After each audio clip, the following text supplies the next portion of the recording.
वालेकुम, मैं हूं अनिल अलवी और आप देख रहे हैं मेरा चैनल।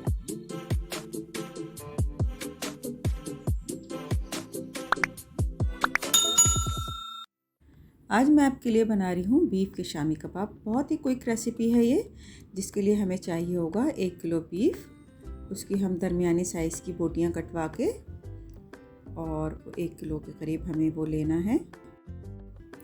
गोश्त को अच्छी तरह से वॉश करेंगे, उसे डालेंगे कुकर में। अगर आप देगची में पकाना चाहती हैं तो देगची का इस्तेमाल कीजिए, और अगर जल्दी आप कुकिंग करना चाहती हैं तो उसके लिए कुकर जो है वो बेस्ट ऑप्शन है। तो आप इसको डालेंगे कुकर के अंदर, और रेगुलर जो हमारे मसाला जात हैं उनमें से हम लेंगे 1 बड़े साइज़ की प्याज लेंगे, उसको स्लाइस कर लेंगे। 1 चाय का चमचा लेंगे सफ़ेद ज़ीरा और 1 चाय का चमचा लेंगे साबित धनिया। 1 बड़ा टेबल स्पून लेंगे हम लाल मिर्च कुटी हुई। 1.5 चाय का चमचा नमक है। 1 चाय का चमचा गरम मसाला है जो कि होममेड है, और 1 ही चाय का चमचा है इसमें लहसुन और अदरक का पेस्ट, 1 चाय का चमचा है। और ब्लैक पेपर भी इसमें हमने लिए है 1 चाय का चमचा, यानी कि साबित काली मिर्च 1 चाय का चमचा। ये सारी चीज़ें जो हैं हम कुकर के अंदर डाल देंगे। साबित धनिया ज़ीरा भी डाल दिया, प्याज भी डाल दी, और इसके साथ हमारा लहसुन अदरक और काली मिर्च ये भी डाल दिया हमने। और इसके बाद हम डालेंगे नमक है, कुटी हुई लाल मिर्च है, और ये होममेड मेरा रेगुलर जो मैं यूज़ करती हूँ गरम मसाला पाउडर है, ये भी डाल दिया इसके अंदर। अब हमने इसको मिक्स करके इसको कुकर पे हमने रख दिया है पकने के लिए, जब तक कि ये अच्छी तरह से गल ना जाए। चने की दाल ली है मैंने इसमें 1 कप, और इसको मैंने 2 घंटे के लिए भिगो दिया था, जो कि हमारे कबाबों को फाइंड करने में हेल्प करेगी।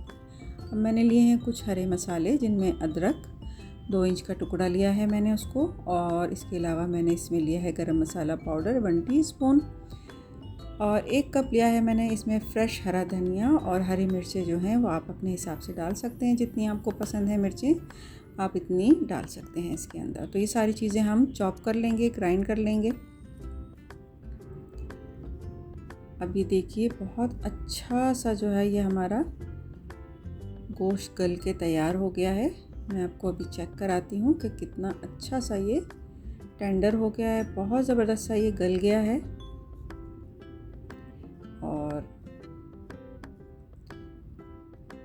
इसके अंदर जब हम चने की दाल डालेंगे भीगी हुई, तो इसका रेशा जो है वो बहुत अच्छा बनेगा। तो ये बहुत ही ज़बरदस्त सी एक ये ट्रिक है, जो कि आप जब भी कबाब बनाएं तो आप इसको इस्तेमाल करें, आपके कबाब बहुत अच्छे बनेंगे इससे। ये मेरी भीगी हुई चने की दाल है जो कि मैंने 2 घंटे के लिए भिगो दिया था। इसको डाल दिया है, इसको अच्छा सा मिक्स करेंगे। अच्छी तरह से बर्तन को साफ़ कर लें, कोई दाना रह ना जाए, और इसको अब हम अच्छी तरह से मिक्स करके,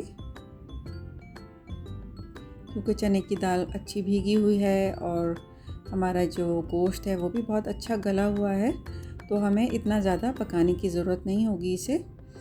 बस इसको बॉईल आने के बाद इसको धीमी आंच पे हम छोड़ देंगे। आपको मेरा चैनल पसंद आए, मेरी रेसिपीज़ अच्छी लगें तो प्लीज़ ज़रूर सब्सक्राइब कीजिएगा। और देखिए अब हमने इसके अंदर डाल दिया है तकरीबन आधा गिलास पानी। बहुत ज़्यादा नहीं डालेंगे, बस थोड़ा सा पानी डालेंगे, और इसको बॉईल करेंगे, अच्छा सा बॉईल करेंगे, और इसको गलने तक, दाल गलने तक इसको पकाएंगे। क्योंकि हमारा गोश्त तो बहुत अच्छा गला हुआ है, तो हमें इतना ज़्यादा टाइम नहीं लगेगा इसमें। अब हम देखते हैं कि हमारे कबाबों का जो हमने ये मसाला तैयार किया है इसकी क्या कंडीशन है। और पानी तो देखिए बहुत अच्छा सा खुश्क हो गया है, इसमें पानी बिल्कुल भी नहीं है। सारा पानी जो है वो दाल ने सोख कर लिया है, उसने जज़्ब कर लिया है अपने अंदर। और देखिए कितनी अच्छी सी चने की दाल हमारी ये गल गई है, बहुत अच्छी सी गल गई है चने की दाल भी। देखिए जैसा कि मैंने बताया था आपको, हरा मसाला हमें चॉप करना है, तो उसको अब हम चॉप कर लेते हैं। ग्राइंडर में चॉप करें या आप छुरी की मदद से काट लें। अच्छा, और इसके बाद जो हमने कबाबों का जो बैटर तैयार किया है वो डालेंगे, और साथ ही जो हमारा गरम मसाला था आधा वो डाल देंगे, आधा हरा धनिया भी डाल देंगे इसके अंदर, और इसको अच्छी तरह से चॉप कर लेंगे।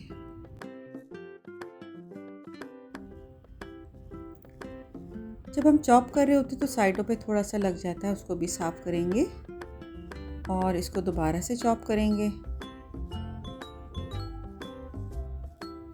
चॉप करने के बाद देखिए कितना अच्छा सा ये रेशेदार कबाबों का डो तैयार हुआ है। बहुत ही अच्छा है और बहुत ही जूसी है। जब आप इसको फ्राई करेंगे, खाएंगे तो ये बहुत ही जूसी बनते हैं। इस तरीक़ों को आप फॉलो करेंगे तो यकीनन आपके कबाब बहुत अच्छे बनेंगे। इसी तरह से अब हम बाकी जो हमारा रह गया था कबाबों का गोश्त जो है वो डालेंगे, हरा मसाला डालेंगे, गरम मसाला डालेंगे और इसी तरह से चॉप कर लेंगे इसको। बहुत ही मज़ेदार सा कबाब का डो हमारा तैयार हो गया है, रेशेदार है। देखिए कितना अच्छा लग रहा है। चॉपर को अच्छी तरह से साफ़ कर लीजिए। अब हम इसमें ऐड करेंगे 2 अंडे, इसके अंदर ऐड करेंगे हम, जो कि हमारे कबाब को बाइंड करने में हेल्प करेंगे और इसके टेस्ट को और इन्हेंस करेंगे और मज़ेदार बनाएंगे इसके टेस्ट को और कबाब को टूटने से रोकेंगे। तो इसको डाल के भी हम अच्छी तरह से मिक्स कर लेते हैं।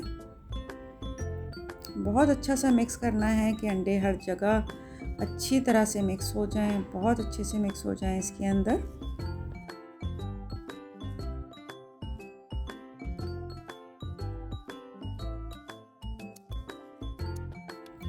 बहुत अच्छा सा मिक्स कर रही हूँ मैं इसे। बहुत अच्छी तरह से मिक्स करने के बाद देखिए कितना अच्छा सा इसका रेशा जो है वो खुल गया है। और अब मैं कबाब का जो मुझे साइज़ रिक्वायर्ड है उतना मैंने कबाब का डो उठाया और इसकी शेप बनाई। आपको जिस तरह के पसंद हैं, मोटे पतले, उस तरह से आप बना सकती हैं, लेकिन ये साइज़ जो है ये स्टैंडर्ड साइज़ है और ये बिल्कुल सही रहता है कबाब के लिए। सर्विंग में बहुत इजीली आप इसको सर्व कर सकते हैं। तो देखिए कितने अच्छे से मैंने सारे कबाब जो हैं इनके शेप दे दी है।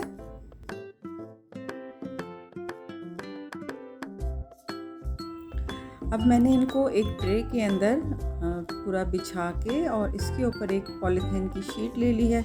आपके पास कोई प्लास्टिक की शीट हो आप वो बिछा सकते हैं, नहीं है तो इसी तरह से जैसे मैंने ये शॉपर लिया है वो इसके ऊपर कवर करके और इसके अंदर भी और इसके ऊपर भी सारे कबाबों को आप बिछा लीजिए और इस तरह से इनको फ्रीज़ कर दीजिए। और जितने आपको रिक्वायर्ड हैं उतने आप कबाब निकालिए और फ्राई कीजिए। तो ये कुछ तो मैं फ्रेश जो मैंने बनाए हैं मैं उसी वक्त फ्राई कर रही हूँ इनको, ताकि मुझे आपको दिखाना है कि किस तरह बने हैं, इनकी क्या लुक आती है। और बहुत ही अच्छे से ये हमारे कबाब फ्राई हो रहे हैं।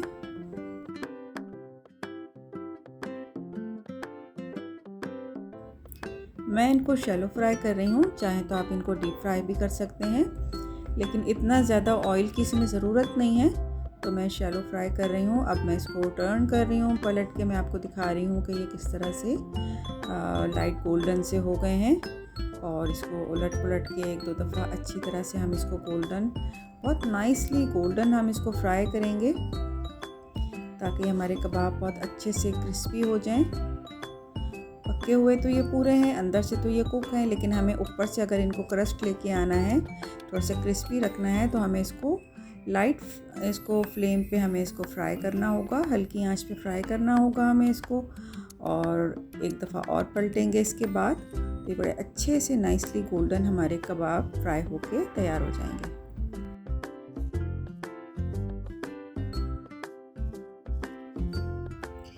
कबाब तो हमारे बहुत ही ज़बरदस्त से देखिए फ्राई हुए हैं। अब मैं इनको 1 बाय 1 करके प्लेट में निकाल के आपको दिखाती हूँ कि किस तरह से ये लग रहे हैं। बहुत ही अच्छे से, बहुत ही क्रिस्पी से ये हमारे कबाब फ्राई हो गए हैं। देखिए कितने ज़बरदस्त लग रहे हैं ये।